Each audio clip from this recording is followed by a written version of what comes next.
என்னுடைய ஜல்லிக்கட்டு என்ற இந்த புத்தகத்தின் அறிமுக விழாவிற்கு வந்திருந்து மிகச் சிறப்பாக அறிமுக உரைகளை ஆட்சியமைக்க என்னுடைய நண்பர்கள் மற்றும் இந்த விழாவை ஏற்று நடத்தி கொண்டிருக்கிற அமெரிக்கர்களுடைய தமிழ் உயிராய்வு மையத்தின் முதுகலை இளங்கலை 2 துறைகளை சார்ந்த பேராசிரியர்கள், தலைவர்கள் மற்றும் இங்கே இருக்கக்கூடிய அத்தனை பேரும் என்னுடைய நண்பர்கள், வெவ்வேறு ஊர்களில் இருந்து கிளம்பி வந்திருக்கக்கூடிய நண்பர்கள்.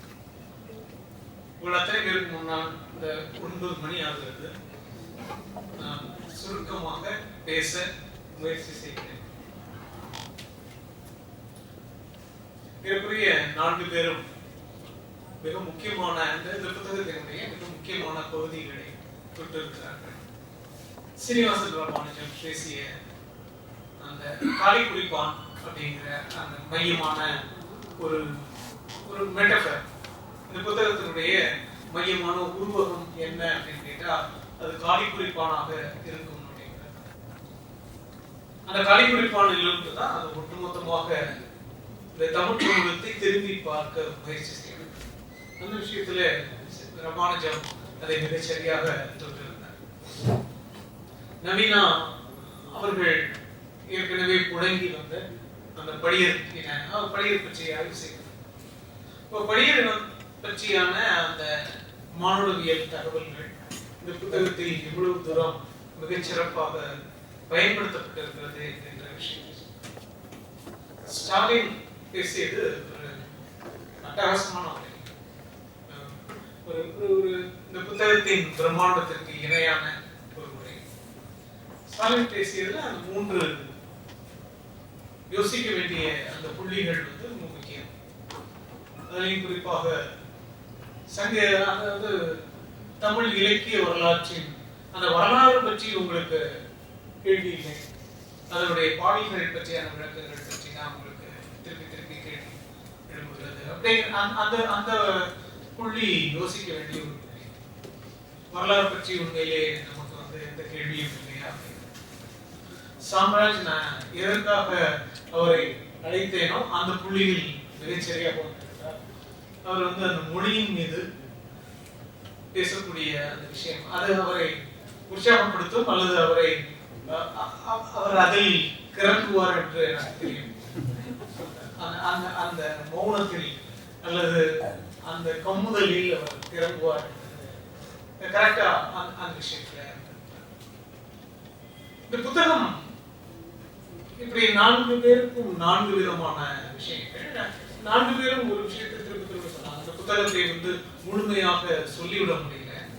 4 பேரும் வாசித்தவர்களும் கூட அதை திரும்ப படிக்கணும் அல்லது திரும்ப போய் அதை ரீவிசிட் பண்ணணும், புத்தகத்தை திரும்ப வாசிக்கணும். இங்க இருக்கிற நிறைய நண்பர்கள் இதே விஷயத்தை சொல்லி சொல்லி நான் கேட்டுட்டே இருக்கேன். கடந்த 3 மாதங்களாக இந்த புத்தகம் வெளியான 3 மாதங்கள்ல நிறைய பேர் இங்க வந்திருக்கிற நிறைய நண்பர்கள் என்கிட்ட போன்ல பேசும்போது நான் புத்தகத்தை படிச்சுட்டேன், ஆனா மத்தவங்க என்ன பேசுறாங்கன்னு நான் கேட்டா இது எனக்கு ஆச்சரியமாக இருந்தது. உண்மையிலேயே ரொம்ப அதிர்ச்சியாக இருந்தது. ஏன் அப்படின்னா ஒரு புத்தகம் படித்தவருக்கு ஒரு சென்னையில பேசிட்டு இருக்கும்போது ஒரு மாணவன் 4 பேர்ல ஒருத்தர் மற்ற 3 பேருக்கு சொன்னாங்க, சார் இவன் உங்க புத்தகத்தை படிச்சுட்டான் சார், எங்களுக்கு தொந்தரவு பண்ணிட்டே இருக்கான், நீயும் படி எதுக்கு அப்படின்னு கேட்டா நான் பேசுறதுக்கு நீங்க 3 பேர் படிச்சாகும், அதனால நான் பேசணும் அதை படி. இந்த புத்தகம் அந்த வேலையை செய்கிறது அப்படிங்கிறது முக்கியம். இந்த புத்தகம் ஒரு ஆய்வு புத்தகமாக எழுதப்பட்டிருக்கிறது என்றால் இந்த புத்தகத்துல நிறைய புனைவு சாத்தியங்கள் அல்லது புனைவினுடைய வசீகரங்கள் தொடர்ச்சியாக பயன்படுத்தப்பட்டு கொண்டே இருக்கு. ஆனா தமிழ்ல இது ஒரு பெரிய வினோதமான ஒரு மிருகத்தை பார்க்குற மாதிரி பார்க்கறது ஒரு வழக்கமா இருக்கு. இப்படி புத்தகம் எழுதுறது எல்லாரும் எனக்கு திரும்ப திரும்ப சொல்லக்கூடிய ஒரு பெரிய ஒரு $1 மில்லியன் யோசனை என்னன்னா, நீ உடனே நாவல் எழுது. ஆனா ஒரு ஆய்வு தமிழை தவிர அல்லது ஐரோப்பிய மொழிகள்ல தமிழ் தவிரனே சொல்லலாம், தமிழ்நாட்டை தவிர மற்ற எல்லா இடங்களிலும் ஆய்வு அதீத படைப்பூக்கத்துடன் செயல்படுகிறது. தமிழ்ல மட்டும்தான் அது வந்து எப்படி இருக்கு அப்படின்னு கேட்டா ஒரு பெரிய சகதிக்குள்ள மாட்டின மாதிரி இருக்கு. அது ஏன் அந்த மாதிரியான ஒரு தன்மைகள் போய் சேர்ந்தது அப்படிங்கிறதுக்கு நிறைய காரணங்கள் இருக்கலாம். ஆனா ஒரு முக்கியமான ஒரு காரணம் வந்து இங்கே இலக்கியவாதிகள் ஆய்வின் மீது கொண்டிருந்த ஒரு பெரிய துரோகம் இருக்கு இல்லையா, அது ஆய்வை வந்து படைப்பூக்கம் இல்லாத ஒன்றாகவே அது மாற்றி அமைந்தது. இலக்கியவாதிகள் ஆய்வு பக்கம் வர்றதே இல்லை, அல்லது ஆய்வாளர்களுக்கு இலக்கியம் தெரியாதுங்கிறது ஒரு பெரிய இங்க நிரூபிக்கப்பட்டிருக்கு. அது வந்து என்ன செய்தது அப்படின்னு கேட்டா ஆய்வை வந்து படைப்பூக்கம் இல்லாத ஒரு பெரிய வரட்டுத்தனமான ஒண்ணா இங்க மாற்றி அமைத்திருக்கு. ஆனா உலக அளவுல ஆய்வு ஏடுகள், ஒரு உதாரணத்துக்கு தத்துவமே, ரொம்ப வறட்சியான ஒரு ஆய்வுன்னு சொல்லக்கூடிய ஒரு தத்துவமே மிக அதிகமான படைப்பூக்கத்துடன் செயல்பட்டதுதான். பிளேட்டோவோட அந்த அலிகரி ஆஃப் கேவ் மாதிரியான ஒரு பெரிய பிரம்மாண்டமான ஒரு படைப்பூக்கம் நிரம்பிய ஒரு ஓமை வேற எதுவுமே இல்லை. நம்ம மரபுல சொல்லப்படுகிற அந்த யானையை தடவி பார்த்த குருடர்கள் கதை மாதிரி அதை விட மல்டிபிளிசிட்டிக்கும் அதாவது இந்த ஹோல், இந்த ஐடியா ஆஃப் ஹோலுக்கும் வேற ஒரு உதாரணமே இல்லை. ஆய்வு அப்படிங்கிறதோ தத்துவம் அப்படிங்கிறதோ உங்களுக்கு வந்து படைப்பை பயன்படுத்தாம இங்க சாத்தியமே இல்லை. அதுவும் குறிப்பாக ஐரோப்பியால 20ஆம் நூற்றாண்டுல மொழியியல் சார்ந்த யோசனைகள் வளர்ந்ததுக்கு அப்புறம் மொழி மிக அதிகமான அதனுடைய சாத்தியங்களை யாருக்கு தான் சொல்லி தந்திருக்குன்னா படைப்பாளிகளை விட அது மொழியியலாளர்கள், அது குறியியலாளர்களுக்கு தான் சொல்லி தந்திருக்கு. அவங்கதான் இதை வந்து மொழியினுடைய சாத்தியத்தை திரும்ப திரும்ப யோசித்துக் கொண்டே இருந்தாங்க. அது குறிப்பா டெலியூஸ் மாதிரியான அது ஒரு டெலியூஸ் தான் இதனுடைய உச்சபட்ச சாதனை அப்படின்னு சொல்றோம் இன்னைக்கு வரைக்கும். டெலியூஸ் வந்து மொழியை அடிப்படையாக வைத்துக் கொண்டு இந்த உலகத்தை படைப்பூக்கம் சார்ந்து எவ்வாறெல்லாம் விவரித்தார் அப்படின்னு யோசிக்கும் போது நீங்க வேறொரு ஆய்வு பரப்பை வந்து எட்டக்கூடியவர்களா. நிறைய பேர் இந்த புத்தகத்தை படிக்கும் போது நிறைய இடங்கள்ல இது வந்து படைப்பின் தருணம், இது ஒரு படைப்பம் வாசிக்கிற மாதிரி இருக்குது. ஒரு ஆய்வு இந்த வேலையை செய்கிறது அப்படிங்கிறது ரொம்ப முக்கியம். அந்த மாதிரியான ஆய்வுகளை நாம் தமிழ்ல பார்க்க முடியல அப்படிங்கிறது ஒரு பெரிய வறட்சியான ஒரு சூழல். இன்னொரு மிக முக்கியமானது, தமிழ்ல முழுமையான அல்லது பெருங்கனவுகள் ஆய்வுகள்ல காணப்படுறதே இல்லை. தமிழ்ல செய்யப்படுகிற ஆய்வுகளுக்கு பெருங்கனவுகள் கிடையவே கிடையாது. தமிழ் ஆய்வுகள் என்னவாக சுருங்கி விட்டன அப்படின்னு கேட்டா கட்டுரை எழுதுவதாக மட்டுமே தான் சுருங்கி விட்டன. ஒரு 5 பக்கங்கள் அல்லது அதிகபட்சமாக 20 பக்கங்கள். இந்த கனவு அவருடைய ஆய்வாளர்களுடைய யோசனையே இந்த மாதிரியான ஒரு எல்லையில் இருக்கும்போது இந்த புத்தகத்தை எழுத ஆரம்பிக்கும் போது நான் எனக்கு சொல்லிக் கொண்ட ஒரு விஷயம் என்னன்னா, இது தமிழ் சமூகத்தை பற்றிய ஒரு பெருங்கனவை காண்பது எப்படி அப்படிங்கிறதாக இருக்க வேண்டும். அதாவது ஜல்லிக்கட்டு அப்படிங்கிற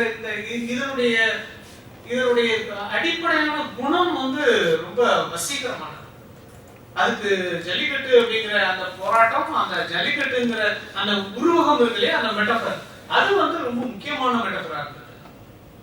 இது தமிழ் பண்பாட்டின் எந்தெந்த திசைகளுக்கெல்லாம் எடுத்து செல்லும் அப்படிங்கிறதே எனக்கு தெரியாத மாதிரி இருந்துச்சு. அது இந்த இப்ப எழுதி முடிச்சிட்டோம் அப்படின்னு நினைக்கும் போது இன்னொரு புதிய தகவல் சங்க இலக்கியங்கள்ல இருந்து வந்து சேரும். சரி, சங்க இலக்கியங்களை பேசி முடிச்சிட்டோம் அப்படின்னு கேட்கும் போது மாணவியல்ல இருந்து இன்னொரு பெரிய தகவல் வந்து சேரும். சோ மாணவியல் முடிஞ்சிருச்சு அப்படின்னு சொல்லும் போது வரலாற்றியல்ல இருந்தும் தொல்லியல்ல இருந்தும் இன்னொரு புதிய தகவலை ராஜன் வந்து எடுத்துக்கொண்டு வந்து தருவார்.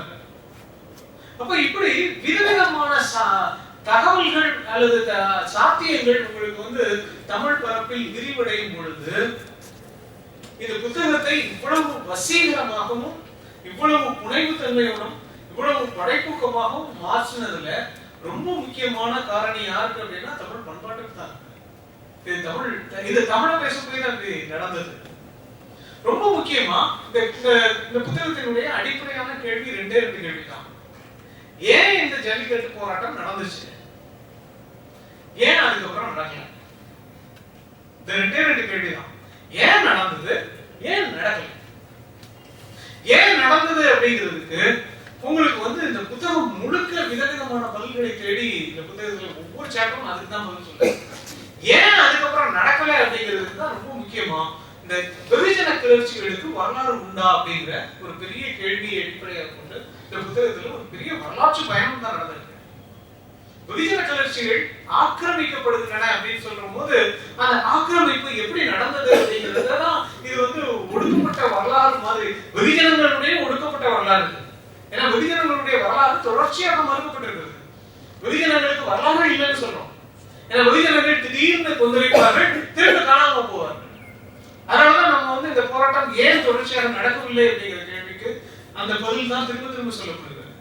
அப்போ வெகுஜனங்களுடைய ஆக்கிரமிக்கப்பட்ட வரலாறை திரும்ப எழுத முடியுமா அப்படிங்கிறது தான் இந்த புத்தகத்தின் முயற்சி செய்த அந்த புத்தகம் அட்டம் பண்ண அட்வென்ச்சர் அப்படின்னு சொல்றோம்.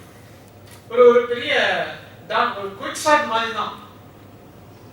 குயிக் ஷாட் மாதிரி தன்னை ஒரு பெரிய போர் வீரனாக நினைத்து கொண்டு தமிழ் பண்பாட்டில் குதித்த ஆய்வாளரின் கதை தான் இருக்கு.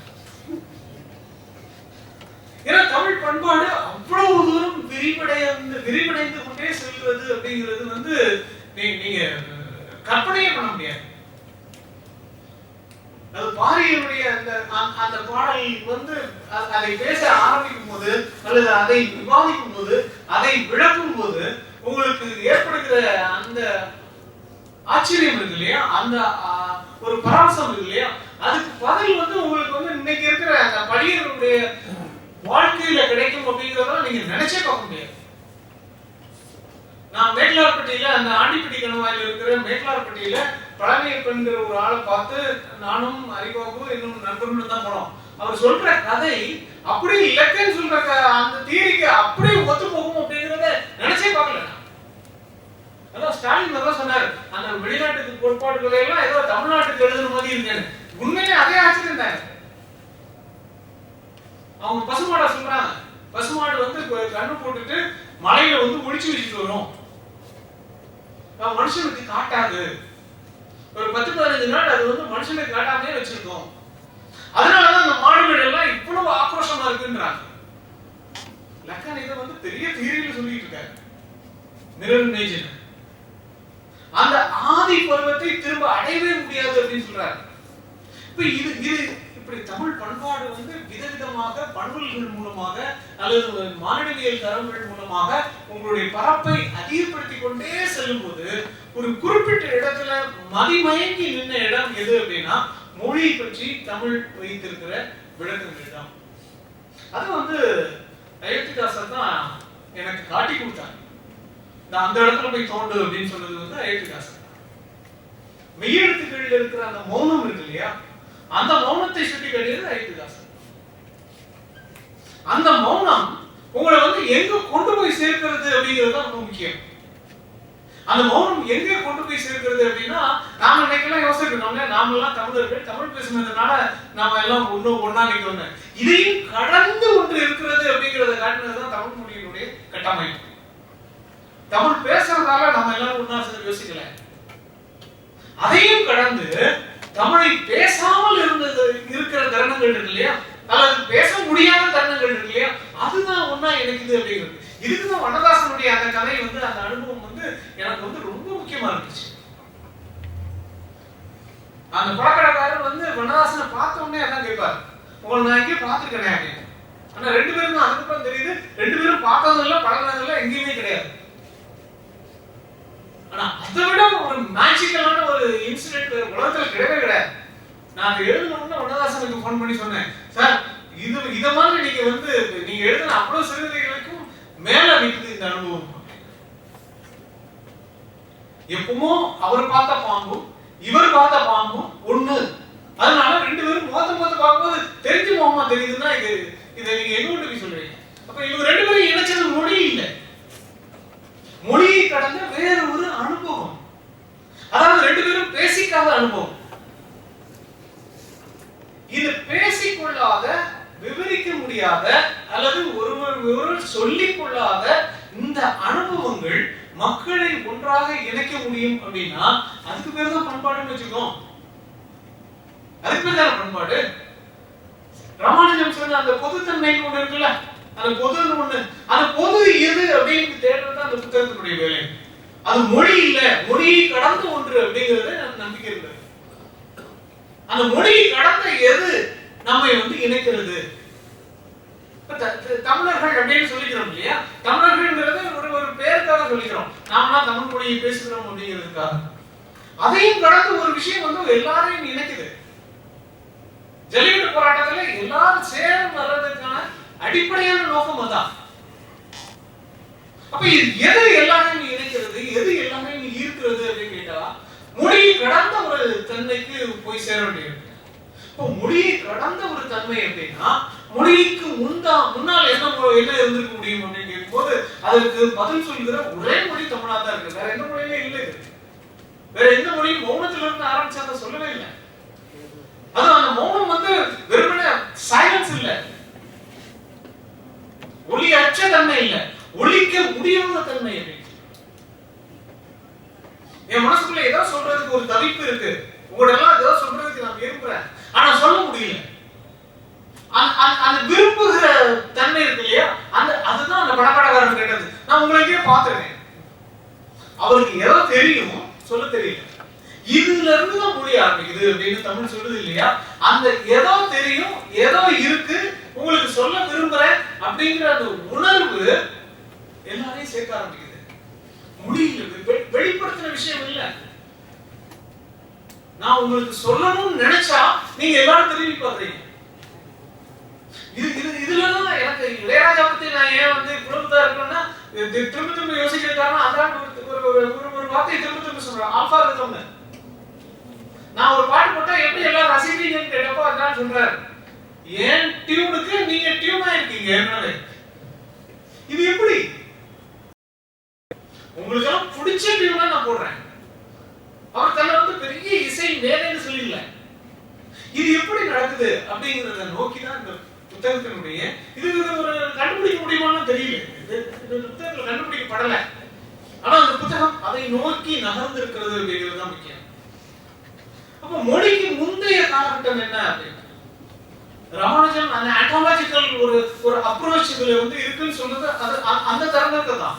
அது இன்னும் இந்த மொழியில விவரிக்கப்படணும். இந்த புத்தகத்துல இன்னும் அடுத்த புத்தகம் அதை நோக்கி தான் ஆகணும். ஸ்டாலின் குறிப்பிட்ட ஆனென்று அப்படிங்கிறது இன்னும் மிக முக்கியம். அத மாதிரியான ஒரு டைம் ரெஃபரன்ஸ் எங்கேயுமே இல்லை. ஆனென்று மாதிரியான ஒரு டைம் ரெஃபரன்ஸ் கிடையவே கிடையாது. எல்லா காலத்திலும் செய்து கொண்டிருக்கிறீர்கள் அப்படிங்கிறது அதான் பண்பாடு. பண்பாடுங்கிறது ஆண் என்று தான் அதுக்கு டைமே. அந்த காலத்துல இருந்து இந்த காலம் வரைக்கும் நாங்க இப்படித்தாங்க செஞ்சுட்டு இருக்கோம். அதான் ஆண் என்று. ஆண் என்றுங்கிறது மனித காலம் பற்றியான யோசனையே இல்லை, அது தெய்வம் பற்றியான யோசனை. தெய்வம் நின்று கொள்ளும் சொல்றாங்க, அந்த நின்று அது.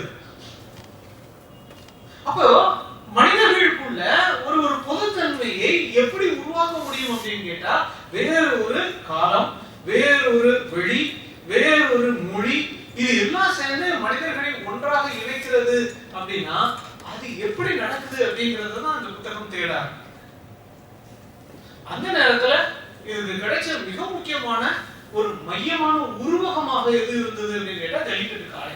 ஜல்லிக்கட்டு காளை நம்ம அந்த விளையாட்டு இல்ல, அந்த ஜல்லிக்கட்டு காளையை வளர்க்கிற முறை இருக்கு இல்லையா, அது தமிழ் சமூகம் கண்டுபிடித்து மிக முக்கியமான ஒரு ஒரு படைப்பு செயல்பாடு அப்படின்னு சொல்லணும். அது பண்பாடுலாம் தாண்டி தமிழர்கள் கண்டுபிடித்த ஒரு பெரிய கவிதை ஜல்லிக்கட்டு காளை. அது எப்படி கண்டுபிடிக்கப்பட்டது, எப்படி உருவானது தெரியல. அது ஒட்டுமொத்தமாக இந்த தமிழ் சமூகத்தை விளக்குவதற்கு ஒரு பெரிய வேலையை செய்து கொண்டே இருந்தது. ராமானுஜன் சரியா சொன்னாரு, பிராமின் ஒரு காளி குறிப்பான், அது ஆக்கிரமிக்கப்பட்டதுன்னு தான் நான் சொல்றோம். அது காளி குறிப்பான் தான். எல்லா காளி குறிப்பான்களும் ஆக்கிரமிக்கப்படும். இன்றைக்கு நாம அறிகிறோம்ல பிராமணர்கள்னு, அவங்க அதை ஆக்கிரமிச்சிட்டாங்கன்னு தான் சொல்றோம். அது காலியா இருந்தது, அது காலியா இருக்கிற வரைக்கும் தான் மரியாதை. அது ஆக்கிரமிக்கப்படுகிற போது அதுக்கு மரியாதை இல்லாம போயிருக்கு, அது அரசியலாக மாற்றப்படுகிறது. இதுதான் இந்த புத்தகத்தினுடைய மிக முக்கியமான தேடல். ஏன் இது அரசியலாக தொடர்ந்து மாற்றப்படுகிறது, எப்படி இந்த ஆக்கிரமிப்பு நடக்கிறது எப்படி இந்த பொதுத்தன்மைகள் உருவாக்கப்படுகின்றன, இந்த பொதுத்தன்மைகள் எவ்வாறு ஆக்கிரமிக்கப்படுகின்றன, இது தொடர்ச்சியா நடந்துட்டே இருக்கு. பொதுத்தன்மைகள் உருவாக்கப்படுது, கொஞ்ச நேரத்தில் யாராவது வந்து ஆக்கிரமிச்சுறாங்க, திருப்பி பொதுத்தன்மைகள் உருவாக்கப்படுகிறது, திருப்பி யாராவது வந்து ஆக்கிரமிச்சு. இந்த ஆக்கிரமிப்பின் வரலாற்றை அல்லது இழந்து போனத வரலாற்றை பேசுவதுதான் அந்த புத்தகம். இந்த புத்தகத்தினுடைய வரலாறு வந்து இந்த அடிப்படையில் உருவாக்கப்பட்டது. இந்த புத்தகம் வந்து அடிப்படையில எதை நோக்கி நகர்ந்து கொண்டிருக்கிறது அல்லது நகர முயற்சிக்கிறதுனா, நம்ம இணைக்கக்கூடிய ஒரு கயிறு இது, நம்ம எல்லாத்தையும் சேர்த்து கட்டக்கூடிய ஒரு கயிறு, அது மொழியையும் தாண்டி இருக்கிறது அப்படிங்கிறது அந்த புத்தகத்துல கிடைச்ச மிக முக்கியமான ஒரு வெளிச்சம். இந்த புத்தகம் இன்னும் நிறைய புத்தகங்களை, நிறைய வாசல்களை திறந்து விட்டிருக்கிறது. அடுத்து வந்து நான் எழுத வேண்டிய விஷயம் வந்து அந்த நறுமணம் பற்றி தான். சுவாச நெய் பத்தி, அதான் வாசனை, சுவாசத்தினுடைய நெய். மெய் எப்படி ஒரு பெரிய ஒரு தத்துவார்த்த அடிப்படையாக விளங்கியதோ, அதே மாதிரி நெய் ஒரு பெரிய தத்துவார்த்த அடிப்படை.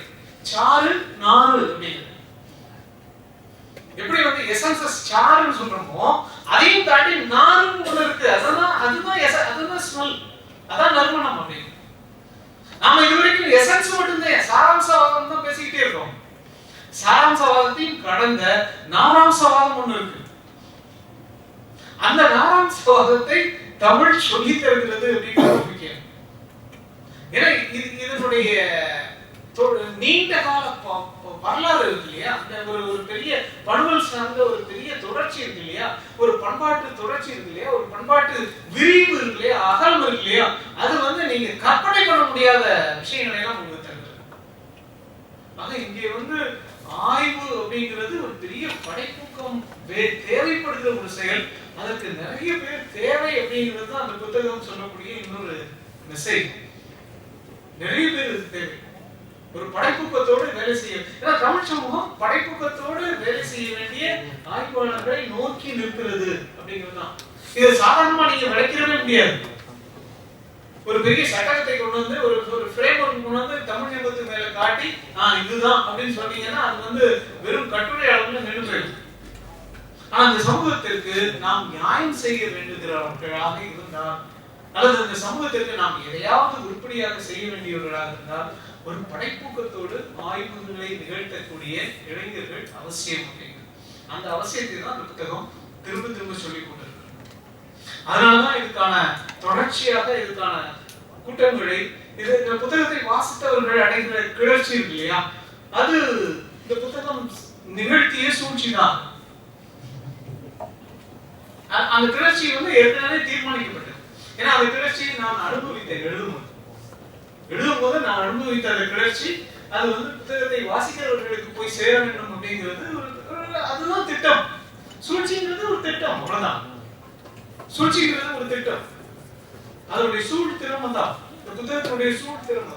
அதான் திரும்ப திரும்ப இதை வந்து வெவ்வேறு இடங்கள்ல இதை வந்து அறிமுகப்படுத்தி பேசுறது, அல்லது இதை வந்து விமர்சன பூர்வமாக அணுகிறது, அல்லது இதை விளக்கி பேசுவது அப்படின்னு தொடர்ந்து செய்து கொண்டே இருக்கு.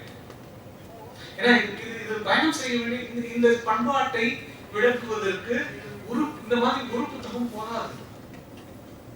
அதனால அந்த புத்தகம் வந்து ஒரு பெரிய அறைகூவலை தான் கொடுக்குது. தயவு செய்து கவிதை எழுதுகிறவர்கள் எல்லாம் கொஞ்ச காலத்திற்கு கவிதையை காப்பாற்றி விட்டு இந்த மாதிரி ஒரு படைப்பூக்கம் நிரம்பிய ஆய்வுகளை செய்ய வாருங்கள் அப்படின்னு சொல்லுவேன். எல்லா இலக்கியவாதிகளையும் நான் இதை நோக்கி தான் அழைக்கணும்னு அந்த அறைகூவல் வந்து, ஏன்னா இந்த பண்பாடு வந்து அவ்வளவு மூளைகள் தேவைப்படுகிற ஒரு பண்பாடா, அவ்வளவு பேர் படைப்பூக்கத்தோடு செயல்பட வேண்டிய ஒரு தேவை இருக்கிறது. அதை கண்டுபிடித்து சொல்வது வந்து உலகத்திற்கு தேவையான ஒரு விஷயமாக நினைக்கிறேன். இந்த புத்தகம் நிறைய விஷயங்கள்ல இந்த மாதிரி நிறைய கூவல்களையும் நிறைய உணர்வுகளையும் எழுப்பக்கூடிய புத்தகமாக இருக்கிறது. அந்த வகையில தான் பேசிய 4 பேர் நண்பர்கள் என்னுடைய அழைப்பின் பேரில் வந்து தங்களுடைய பணியை எல்லாம் மறந்து இங்கே வந்து செய்து கொண்டிருக்கிறார்கள். இந்த அரங்கில் உட்கார்ந்திருக்கிற அத்தனை பேருமே எனக்கு நண்பர்கள் தான். எல்லாருமே வெவ்வேறு ஊர்களில் இருந்து கிளம்பி வந்திருக்கீங்க. எனக்கு ஆச்சரியமா இருந்தது.